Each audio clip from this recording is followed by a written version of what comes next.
Buenos días.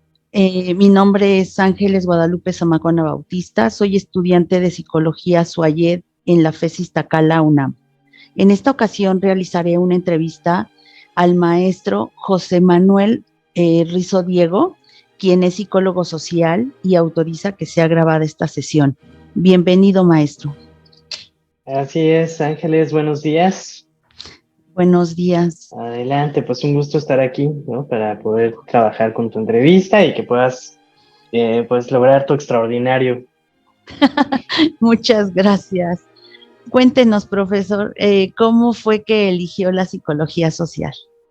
Bueno, yo estudié la licenciatura en la Universidad Autónoma Metropolitana Xochimilco y ahí llevas, pues, un programa que hacia el último año se divide en dos áreas. Entonces es un programa de psicología, tú sales titulado como psicólogo general, pero hacia el último año de cursos, se divide en psicología educativa o en psicología social. Entonces yo elegí psicología social porque me interesaba pues trabajar con comunidades, con grupos y con instituciones, y esa era el área pues adecuada, ¿no? Entonces, por eso elegí. Y ya la maestría la cursé también en la misma institución, en la UAM Xochimilco, y ahí únicamente la maestría cuenta con una maestría en psicología social. Entonces, pues ya me seguí como por esa misma ruta, que además, pues ha sido la ruta que más me ha interesado, ¿no? De trabajo. ¿Por qué? Pues porque toda psicología es psicología social, ¿no? Es decir, así hagas psicología clínica, psicología educativa, organizacional, toda está atravesada por conocimientos de psicología social. Entonces, digamos que la psicología social te permite como tener un campo de visión disciplinar más amplio que lo que te dan otras ramas, ¿no? De la psicología. Por eso yo elegí esta área, ¿no? No quiere decir que sea todólogo, pero sí te permite como poder analizar críticamente otras ramas de la misma disciplina. Por eso. Ok. ¿Y Uh-huh. usted cómo define a la psicología social?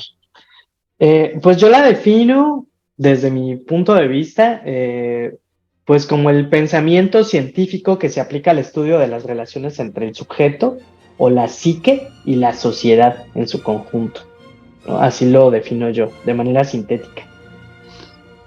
Uh-huh. Y para usted, ¿cuántas corrientes o cómo clasifica las corrientes en la psicología social?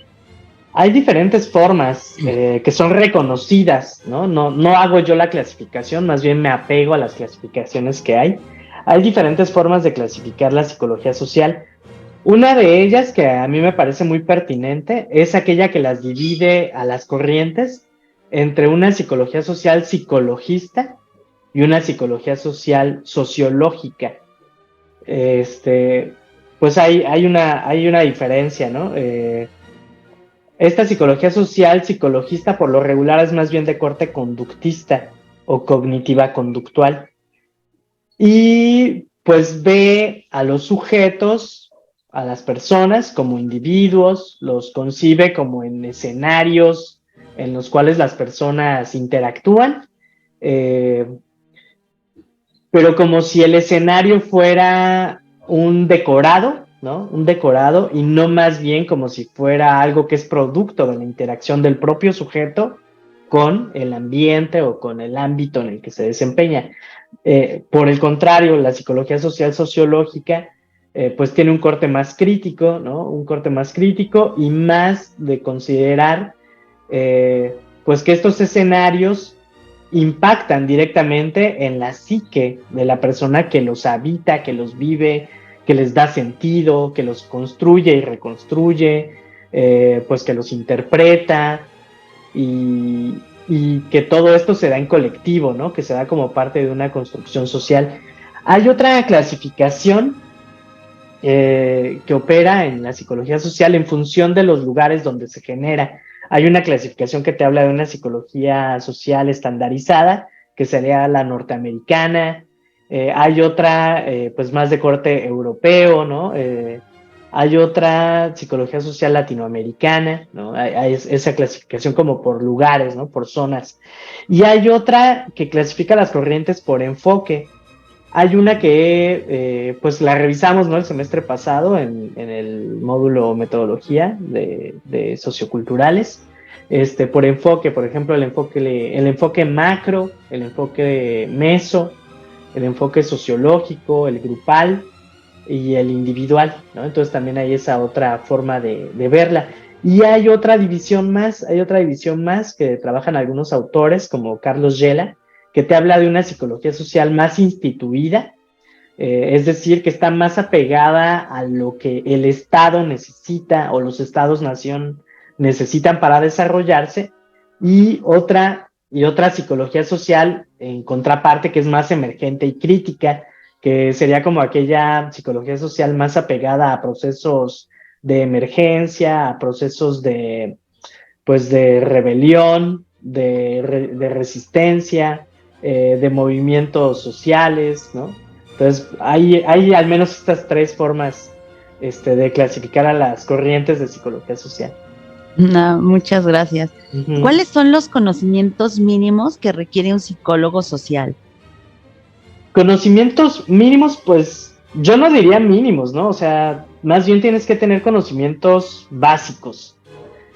Y estos conocimientos básicos de inicio tienen que ser teóricos, ¿no? Saber cuáles son las fuentes epistemológicas de las que parte cada corriente teórica de la psicología social, porque como dijiste hace rato, pues hay varias, ¿no? Hay algunas que son de corte más psicoanalítico, otras de corte más de la Gestalt, como de Kurt Lewin, ¿no? Por ejemplo. Hay otras de corte más crítico, como el construccionismo social.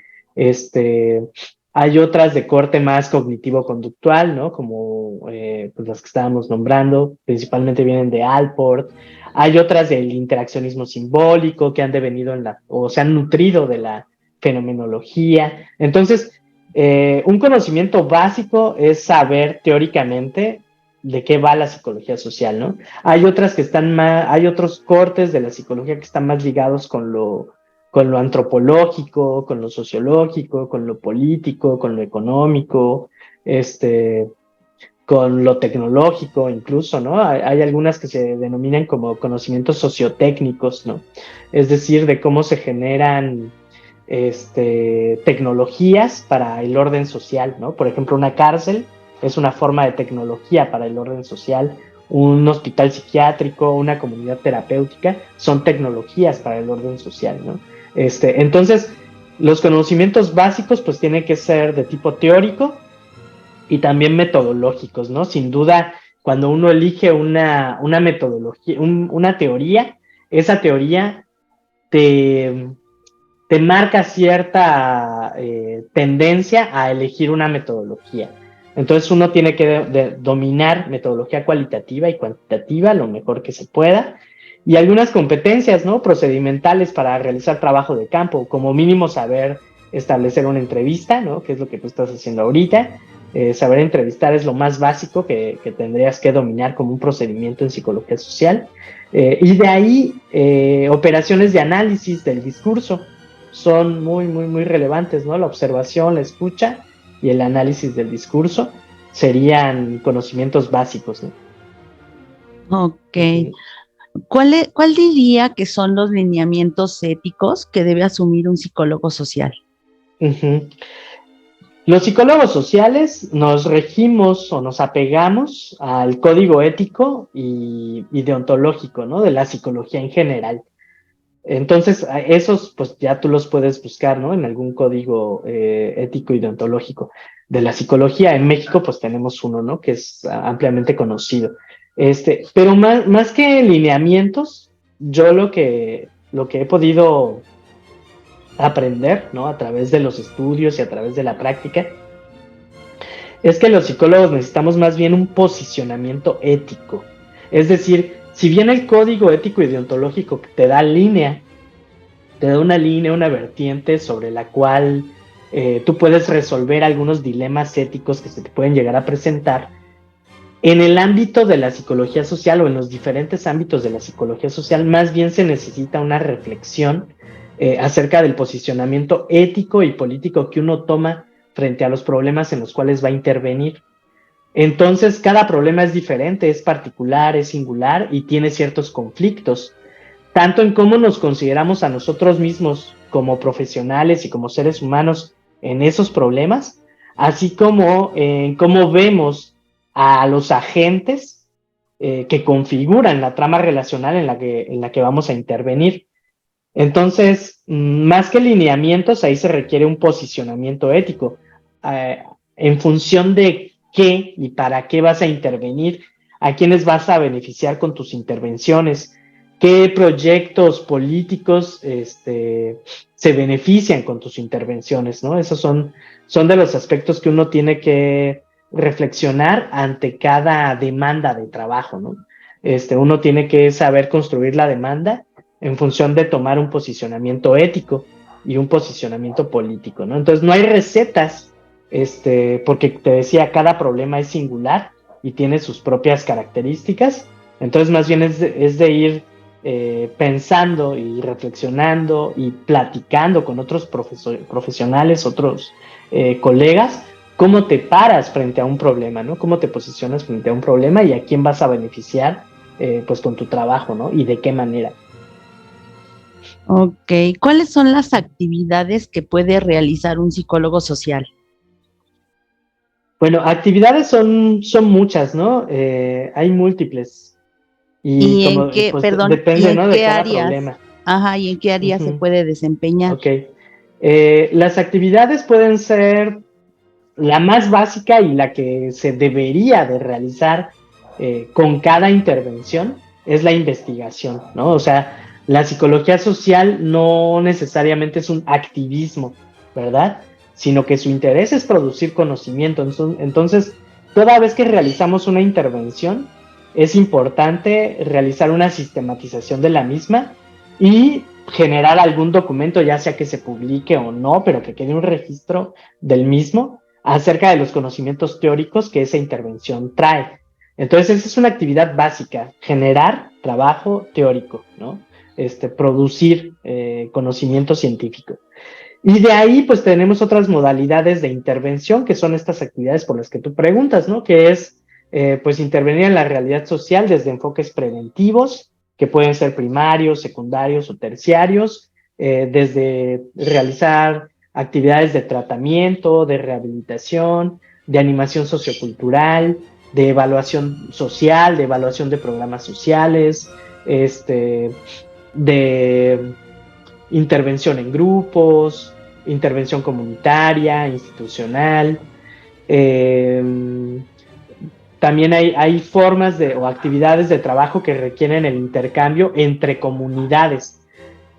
Por ejemplo, cuando organizas un trabajo entre una comunidad que tiene ciertas características, por ejemplo, un grupo de niños en pobreza extrema frente a un grupo de jóvenes que son de un estrato social con mayor poder adquisitivo, mayor poder económico, ¿no? Entonces tú puedes trabajar intervenciones de ese tipo para generar intercambio entre ese tipo de comunidades, ¿no? De grupos. Pues son algunas, ¿no? Y hay muchísimas más. Ahora, ¿en qué áreas se puede desempeñar? Bueno, pues hay diferentes campos, ¿no? O ámbitos de intervención del psicólogo social. Entre otros, pues está el jurídico, está el deportivo, el educativo, ya te decía el institucional, está el grupal, en ámbitos digitales, en ámbitos económicos, políticos, en análisis de comportamientos masivos, en movimientos sociales también se suele trabajar y actualmente hay como un boom o hay un impulso fuerte a lo que se conoce como las clínicas del trabajo y ahí también intervenimos los psicólogos sociales desde diferentes teorías, ¿no? De teorías como el riesgo psicosocial en empleo, ¿no? En actividades laborales y también una que a mí me parece que es más pertinente, que es la psicodinámica del trabajo, ¿no? Entonces, en esos ámbitos uno puede intervenir, en todos ellos que no son pocos. Sí, claro. Comentaba con la profesora Aura Silva, que le preguntaba a ella en qué se desempeña usted. Me dio una cátedra de lo que hace, ¿no? Y me Ujú, decía, ustedes estudian de forma separada todo, sin embargo, en la realidad no es así, ¿no? O sea, no es que un social se dedique solo a lo social o un clínico se dedique solo a lo clínico, es un conjunto de cosas que hacen. Y entonces con lo que ujú, acabas de decir, pues me hace sentido lo que ella me comenta, ¿no? ¿Cuáles ujú. son las habilidades y destrezas que debe de tener un psicólogo social? Sí, como habilidades y destrezas, yo diría que es la principal es la escucha, saber escuchar, ¿no? Saber escuchar, observar y registrar. Y la sensibilidad teórica. ¿Qué quiere decir? De nada te sirve saber observar, saber escuchar, si tú no registras y analizas. Entonces, esas son las habilidades más importantes que debe de tener un psicólogo social, ¿no? Esas cuatro: observación, escucha, escritura y sensibilidad teórica, para poder entender qué es lo que estás viendo, qué es lo que estás escuchando, qué es lo que está ocurriendo frente al problema en el cual pues tú estás haciendo algún tipo de intervención. Ok. Ujú. Con las redes sociales, ¿cree que ha evolucionado la psicología y pues, la psicología social para adecuarse a las nuevas sociedades? Sí, sí, aunque parece ir pues muy avanzada, ¿no? La tecnología y el desarrollo de la sociedad en relación a la vida digital, ¿no? Parece ir muy avanzado y bueno, pues de por sí, ¿no? Los científicos siempre vamos como atrás en relación temporal a los problemas que investigamos. No podemos investigar lo que no existe, ¿verdad? Entonces investigamos lo que existe. Entonces siempre los estudios en ciencias sociales son históricos de alguna forma o son de memoria y tienen una dimensión más bien histórica. Este, pero eso también implica que hay movilidad al interior de la ciencia, del pensamiento científico, en la psicología social, en función de cómo se van transformando las sociedades, por ejemplo, en la que vivimos actualmente, que es una sociedad hiperconectada, ¿no? Pues donde la gran parte de nuestra vida discurre en lo que sucede en Internet, ¿no? E incluso hay como este imaginario social de que lo que no está publicado en internet o en redes sociales, pues realmente no pasó, ¿no? Para muchos lo ven así. Entonces, la psicología social va desarrollando estrategias metodológicas y va desarrollando conocimiento teórico para seguirle al paso a estas transformaciones de la sociedad, ¿no? Algunos estudios, por ejemplo, que a mí me han interesado en relación a esto, son los de Shoshana Zuboff, que tiene un libro que se llama El capitalismo de la vigilancia, donde habla de toda esta forma de transformación que se da a partir del desarrollo de las empresas transnacionales, principalmente de Silicon Valley, en relación a cómo están generando nuevas formas de economías de plataforma, ¿no? Y que se basan en vigilarnos a los seres humanos para generar mercados conductuales. Entonces, ese es uno, y es un estudio en psicología social, netamente. Fue un trabajo que ella realizó, o lleva realizando como por ahí de 10 años, lo publicó en el 2019, si no mal recuerdo, su libro. Hay otro teórico, bueno, que es más de corte filosófico, pero trabaja muy apegado con la psicología social, que es Eric Sadin. Eric Sadin también tiene un análisis muy interesante sobre las redes sociales, un enfoque crítico sobre lo que él llama el tecnoliberalismo, ¿no?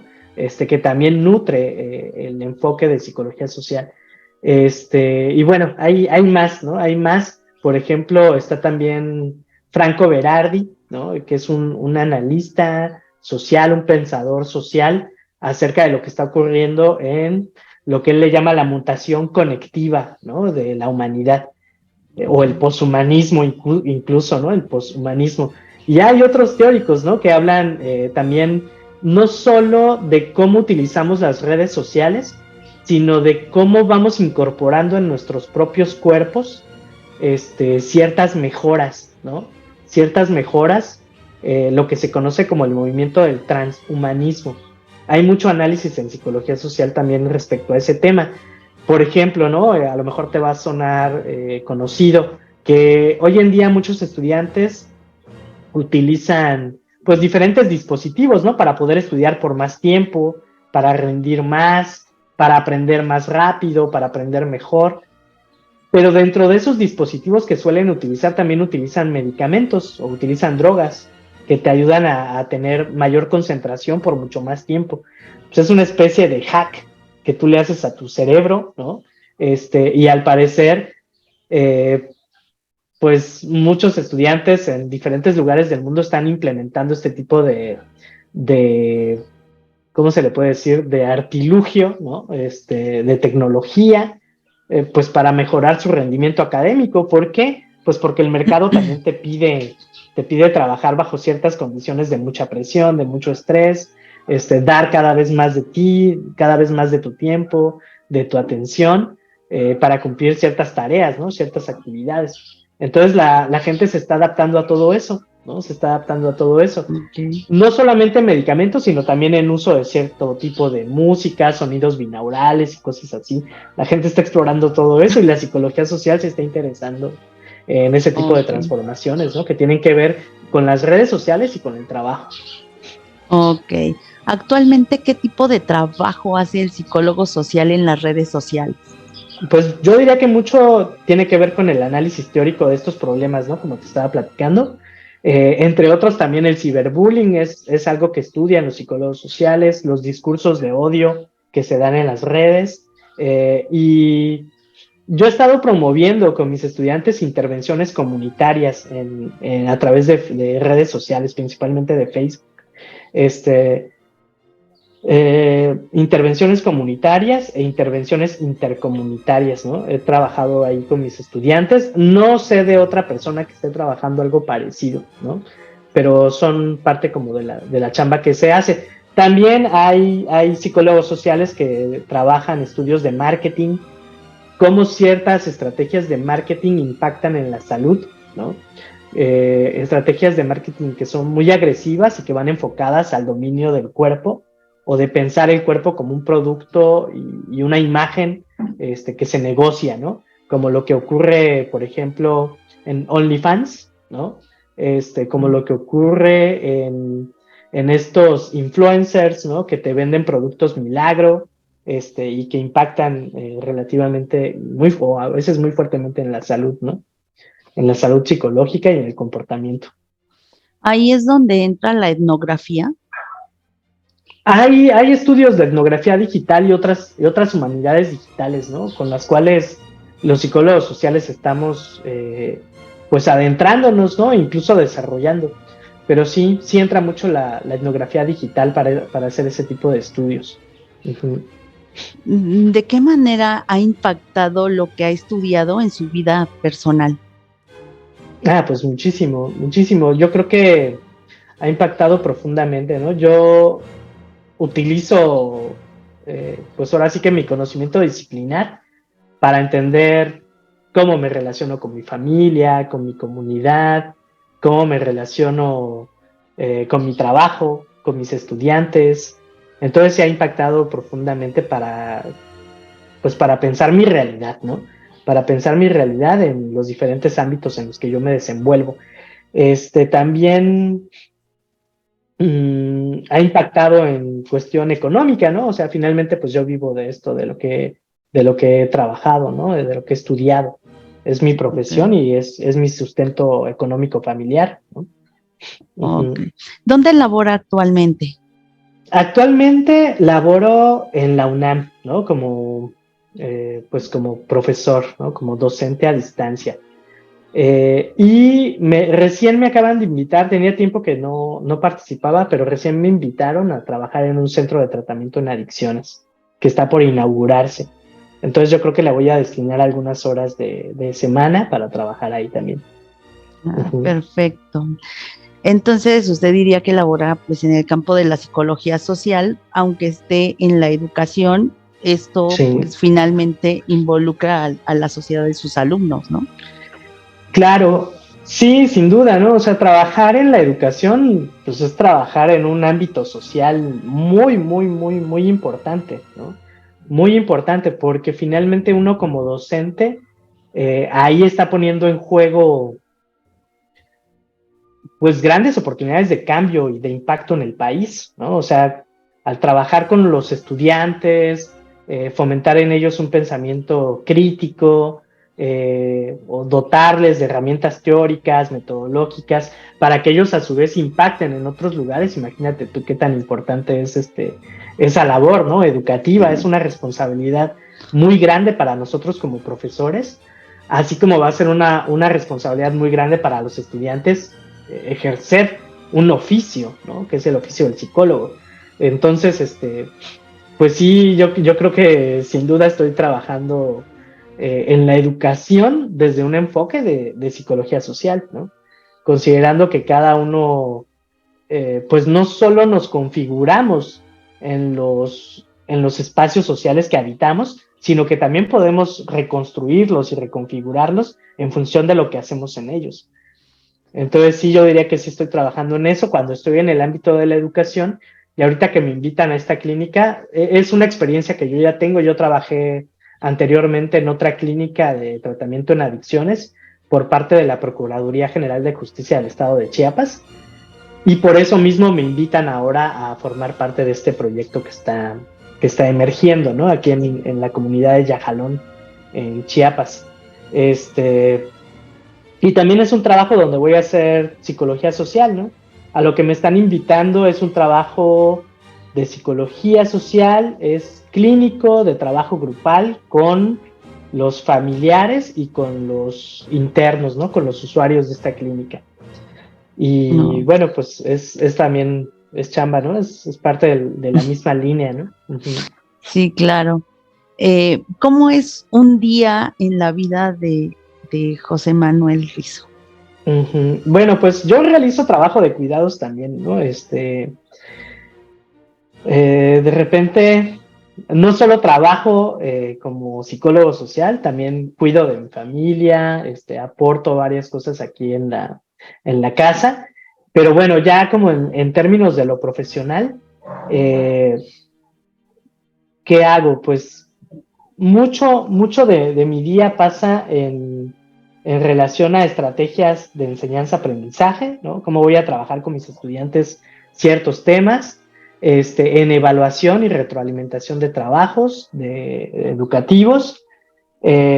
Participo en proyecto de investigación. Actualmente estoy en un proyecto de investigación que es sobre universidad y trabajo, donde estamos explorando cómo los egresados del sistema a distancia se insertan en el ámbito laboral, cuáles son los retos que enfrentan. Lo estamos viendo desde la perspectiva de los egresados, pero también desde la perspectiva docente. Entonces estoy trabajando grupos focales con estudiantes, y principalmente con egresados del sistema SUAYED y con profesores del sistema SUAYED también. Entonces, bueno, hacemos esa chamba de investigación, me la paso también escribiendo, ¿no? Mucho redactando, pues, artículos, trabajo, de desarrollo de contenidos para la misma educación. Estuve también recién cerrando un proyecto este, de creación de materiales audiovisuales con diseños de accesibilidad para educación en psicología social. Ese proyecto recién lo terminamos, todavía lo estamos concluyendo. Es de enseñanza de psicología social a través de materiales digitales, audiovisuales, con accesibilidad, es decir, que con ese material puede aprender una persona, independientemente si es sorda, si es ciega, hipoacúsica. Estamos tratando también de integrar ahí, o de que sean inclusivos en relación a neurodiversidad y otras cuestiones, ¿no? Ahí de discapacidad. Este, entonces en eso me la llevo.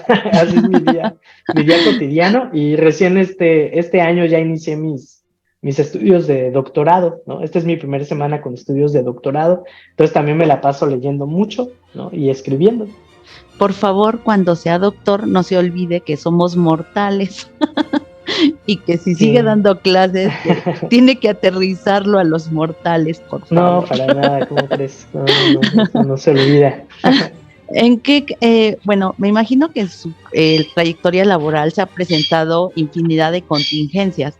¿Cuál ha sido el reto mayor que ha enfrentado? Bueno, como contingencia no me queda claro cómo entenderías tu contingencia, pero como reto, creo que un reto muy bonito que disfruté mucho o que he disfrutado hasta el momento mucho en mi trayectoria profesional, fue aperturar una sede de tratamiento y prevención en adicciones en la ciudad de San Cristóbal de las Casas, aquí en Chiapas. Fue un reto muy bonito porque me tocó a mí, o me encargaron a mí, aperturar esa sede y hacerle promoción de parte de la Procuraduría General de Justicia del Estado de Chiapas. Entonces ahí pude hacer trabajo de red comunitaria, con diferentes dependencias de ahí de San Cristóbal. Entonces trabajé muchísimo, tanto con instituciones educativas como Covach, primarias, Okay. secundarias, con empresas privadas, con centros de salud, con diferentes sectores, ¿no? De ahí de San Cristóbal, incluso con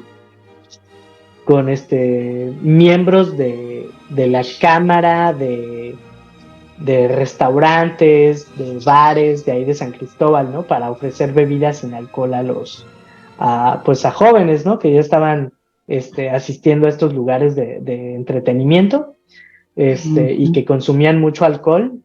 Fue trabajar ahí en gestión de tener en sus comercios bebidas sin alcohol, bebidas cóctel sin alcohol. Organicé una feria de bebidas cóctel sin alcohol para dar difusión de esos menús, en los restaurantes, en los bares.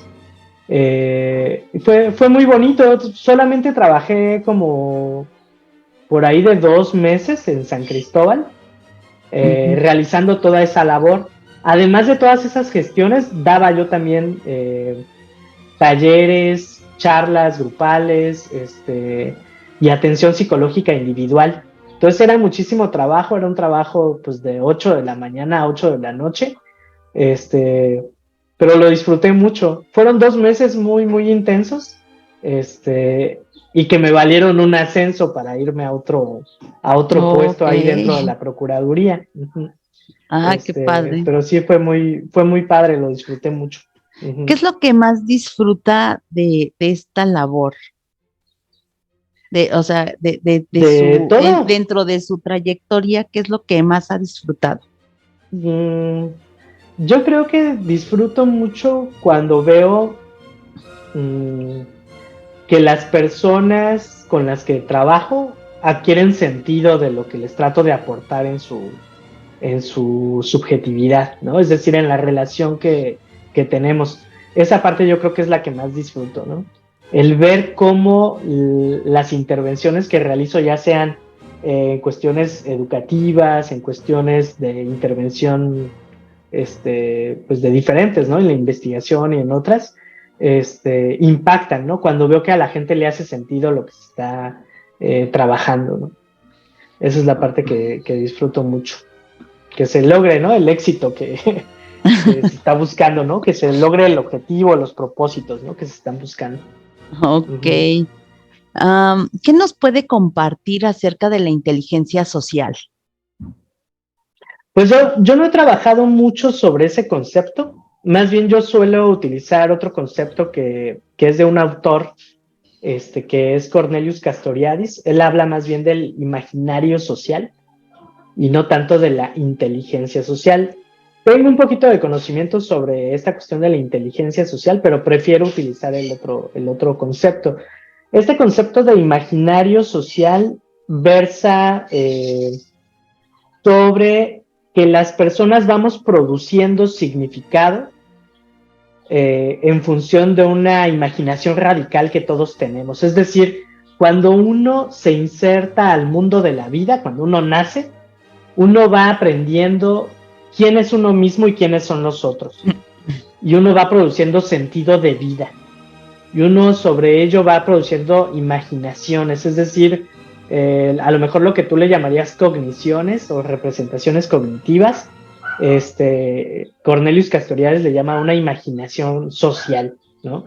Entonces, esos imaginarios sociales los vamos compartiendo entre las personas, esos significados son compartidos. Tiene mucha relación este concepto de imaginario social con el de inteligencia social, porque finalmente trata de compartir información, ¿no? De compartir información, de discutirla, reflexionarla, interpretarla, entenderla y aplicarla para solucionar algún problema, para pensar nuestra relación con el mundo, ¿no? Entonces, yo prefiero el concepto de imaginario social porque pues lo conozco más, lo domino más y tiene pues toda una teoría, ¿no? Tiene toda una teoría que le da fundamentación para pensar no solamente la inteligencia, sino también la barbarie, ¿no? Es decir, para también pensar la violencia. Entonces, por eso me parece más interesante el concepto de imaginario social que pensar en términos de inteligencia social, pero bueno, pues no va una cosa como sin la otra, ¿no? Sí, claro. Leyendo, pues, para hacer esta entrevista, pues me encontré con el término etnofaulismo. Entiendo que es un término introducido por Roback en 1944 y yo entiendo que esto nos permite saber qué piensan y cómo piensan los miembros de un grupo con respecto a otro grupo. Incluso muchos lo relacionan con la exclusión. Claro. ¿Es correcto esto que pienso? Sí, hay una base previa, ¿no? Para entender estos estudios de Roback y el etnofaulismo. Hay una base previa que son los estudios del interaccionismo simbólico. El interaccionismo simbólico fue desarrollando la idea de que pertenecemos a cierto grupo con el que nos identificamos. Esas identificaciones se convierten en cogniciones, representaciones que tenemos mentalmente, que nos dicen que ese grupo al que pertenecemos es bueno y nos valora como buenos, ¿sí? Entonces nos construye cierta mirada, cierta identidad, ¿no? Que tenemos en relación a ese grupo. Entonces, cuando pertenecemos a un grupo, a eso le llamamos endogrupo, ¿sí? Endogrupo, el grupo en el que estamos insertos, ¿sí? Y todo lo que no forma parte de ese endogrupo es el exogrupo. Okay. Todo lo que es extraño, ajeno, lo que está fuera, ¿sí? Entonces, si mi grupo es bueno, yo soy bueno, ¿sí? Sus ideas son buenas, sus metas, sus formas de hacer las cosas, sus valores, ¿sí? Étnicos, raciales o de los que sean, son buenos, son éticos para mí, ¿sí? Son virtudes. Pero todo lo que está en controversia con eso que se considera bueno en el endogrupo, pues entonces es malo, es negativo, es valorado como incluso como antisocial o como vicioso, ¿sí? Entonces, cuando uno entiende el endogrupo y el exogrupo, entonces ya podemos hablar de etnofaulismo, que es entonces todas estas valoraciones negativas, peyorativas que el endogrupo aplica para distanciarse y marcar una diferencia en relación a un exogrupo, ¿no? Y entonces, bueno, tiene que ver con, en el caso del etnofaulismo, tiene que ver con diferencias étnicas y raciales, pero no son las únicas que producen marginación, que producen violencia, que producen segregación. También hay diferencias económicas, de clase social, ¿no? Que tienen que ver con la clase social, con los estratos en los que uno vive, a los que a uno aspira. También hay diferencias políticas, ¿no? De ideologías políticas, diferencias en ideología económica, que también nos dividen en endogrupo y exogrupo. Ya no caen en el etnofaulismo necesariamente, porque no tienen que ver con lo étnico, sino con otro tipo de dimensiones sociales, ¿no? Por ejemplo, en las relaciones entre hombres y mujeres no podríamos hablar necesariamente de etnofaulismo, y sin embargo vemos que hay cierto ejercicio de poder de una sociedad que privilegia el ser hombre estructuralmente, privilegia con su estructura, con su forma de organización, privilegia ser hombre por sobre ser mujer, ¿no? Que es el sistema patriarcal en el que vivimos. Pero ahí ya no sería etnofaulismo, ¿verdad? Ahí estamos hablando de otro tipo de estructura y otro tipo de forma de producción de desigualdad y de forma de producción de injusticia social. Entonces, pero el etnofaulismo tiene como antecedente esta cuestión del interaccionismo simbólico en relación al endogrupo y el exogrupo. Uh-huh. Entonces, ¿usted cree que este etnofaulismo ha permeado hasta nuestros días? Creo que sí, ¿no? O sea, sigue habiendo tensión entre grupos étnicos. Hay un autor que se llama Boaventura de Sousa Santos que trabaja un libro, hay un libro muy bonito de él, pero pues tiene toda una línea de investigación que en este libro le puso Epistemologías del Sur, una lucha contra el epistemicidio, ¿no? ¿Qué es esto del epistemicidio? Pues es justamente cómo se expresa que principalmente europeos, con todo este proceso histórico de colonización del mundo, cómo fueron creando esta diferencia del endogrupo y el exogrupo.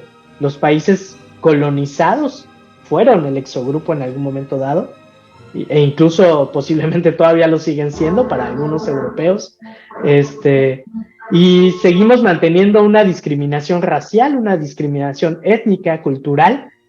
Y esta discriminación no solo pasa por ideas políticas, religiosas, sino también científicas. Y eso es algo que trabaja Boaventura de Sousa Santos en este libro. Por eso le llama el epistemicidio, ¿no? Hubo una racionalidad científica europea que se fue trasladando a diferentes lugares del mundo, diciendo que la ciencia que se hace en Europa y el conocimiento que se hace en Europa era el único legítimo y reconocido como conocimiento verdadero. Y entonces, todos otros conocimientos culturales que se generan en diferentes etnias eran vistos como superchería, como magia, vistos de manera peyorativa. Y se han venido atacando, produciendo epistemicidios, es decir, la muerte de esas formas de conocimientos tradicionales. Ok. Y con la muerte de esas formas de conocimiento tradicional, pues también se mata a la cultura. Y matando la cultura dejas a la gente sin identidad.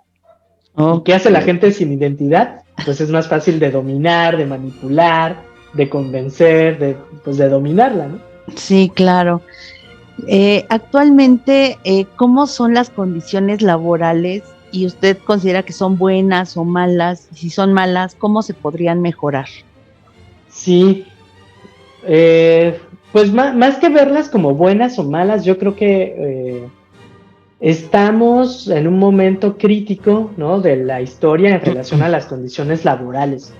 Hay diferentes estudios que indican pues que es el capitalismo en su forma neoliberal que ha venido a arrasar con muchos derechos que tenía la clase trabajadora, ¿no? Y con la posibilidad de una mejor distribución de la riqueza y de la justicia social. Entonces, definitivamente estamos en un momento crítico, un momento muy difícil, pero que algunos piensan que ya es como el fin, ¿no? Que después de esto va a venir, o tiene que venir, una transformación muy fuerte. Entonces, yo todavía no estoy como para decir si el capitalismo se va a reformular para salvarse y mantener el capital financiero, que está sustentado pues en el toyotismo, en el postfordismo, en procesos de flexibilización, de tercerización del trabajo.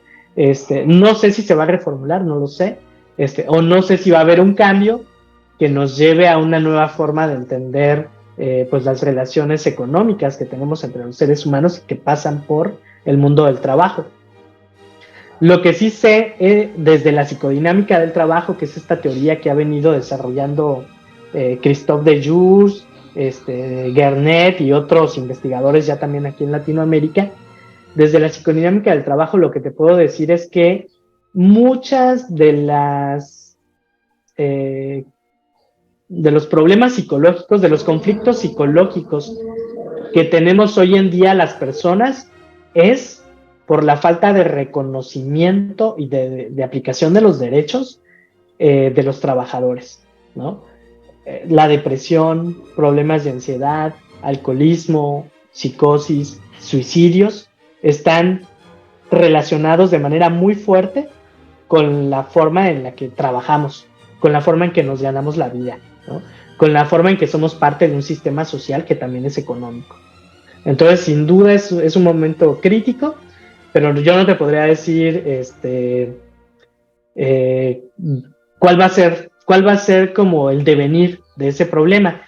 Lo que sí sé es que estos autores, como te menciono, Christophe de Joux, entre otros, desde la psicodinámica del trabajo, lo que nos dicen es que es necesario trabajar en abrir espacios que ellos le llaman espacios deónticos, que son espacios en los cuales los trabajadores puedan hablar de cómo viven su trabajo, en el cual puedan reconocer cómo hacen su trabajo y que este reconocimiento sea valioso, y en el cual ellos puedan pues reivindicar también sus derechos como trabajadores, ¿no? Entonces es una forma en que se puede mejorar las condiciones de trabajo que enfrentamos todos, ¿no? Que son condiciones de precariedad, ¿no? Laboral. Ok. Uh-huh. Finalmente, ¿qué recomendaciones daría a los compañeros que quieren dirigirse hacia la psicología social? Pues no hay de otra, ¿no? O sea, no hay de otra. Yo te decía, la psicología social es un tipo de pensamiento científico que es transversal a todas las ramas de la psicología. Entonces, incluso si tú vas a hacer psicología para necesidades educativas especiales, como se le llamaba antes, y todavía le llamamos aquí en la carrera le llamamos así, aunque más bien debería de ser una psicología educativa para la inclusión, ¿sí? Es diferente llamarle necesidades educativas especiales a llamarle psicología educativa para la inclusión. Es algo completamente diferente. Sí. Incluso si tú vas a hacer eso, también hay estudios de psicología social ahí, ¿no? Y no puedes entender al sujeto en discapacidad sin pensar que es el entorno social el que construye los espacios discapacitantes. Ok, Sí, o sea, pues por sí. ejemplo, en lo clínico también no puedes trabajar tú con una persona pensándola como un ente individual que está flotando en el espacio. No puedes trabajar con una persona de esa manera, ¿no? No puedes pensar que vas a intervenir en su ello, en su yo, en su super yo, o que vas a intervenir en su personalidad sin considerar el ámbito o los ámbitos en los que esta persona vive y las relaciones que construye con otros. No puedes pensarlo sin eso. Entonces la psicología Sí. social está ahí, ¿no? En todas las otras ramas de la psicología.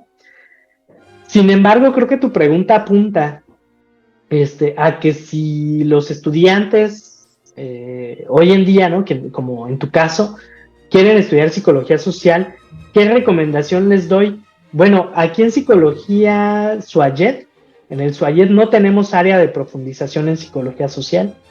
Que se llame así netamente, no. Pero lo que les podría recomendar es que lean estudios de psicología social independientemente del área en la que se vayan a seguir formando, ¿no? Como profesionales.